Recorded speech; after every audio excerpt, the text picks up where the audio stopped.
29 महानगरपालिकांमधलं आरक्षणाचं गणित अखेर सुटलंय। 29 पैकी 1 अनुसूचित जमातीसाठी, 3 अनुसूचित जातीसाठी, ओबीसीसाठी 8 आणि सर्वसाधारण प्रवर्गासाठी 17 आणि सगळ्यात महत्त्वाचं म्हणजे 15 महानगरपालिकांमध्ये महिलांसाठी महापौरपद आरक्षित असणार आहे। या 15 मध्ये कोणत्या महानगरपालिका आहेत सांगते। मुंबई महानगरपालिकेमध्ये खुल्या प्रवर्गातून महिलेला जागा सुटली आहे। जालना महानगरपालिकेमध्ये अनुसूचित जातीमधून महिलेला जागा सुटली आहे, तर लातूर महानगरपालिका अनुसूचित जाती या प्रवर्गातून महिलेला जागा सुटली आहे।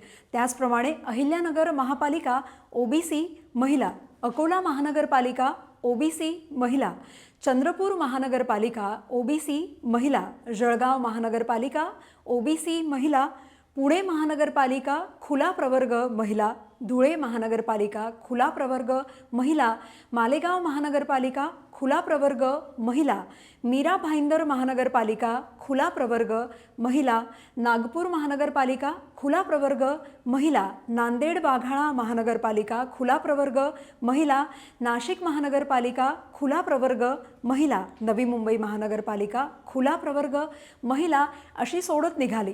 थोडक्यात 15 महानगरपालिकांमध्ये महिला राज पाहायला मिळणार आहे। यंदा पहिल्यांदाच महिला आरक्षण जाहीर झाल्यानं महिला नेतृत्वाला मोठी संधी मिळाली आहे। त्यामुळे शहराच्या कारभाराची सूत्र कोणत्या महिला नगरसेविकेकडे जाणार याबाबत प्रत्येक शहरांमध्ये चर्चा सुरू आहे। तुमच्या महापालिकेत कोणत्या प्रवर्गासाठी आरक्षण निश्चित झालंय कमेंट करून नक्की सांगा आणि फॉलो करा लगावबत्ती।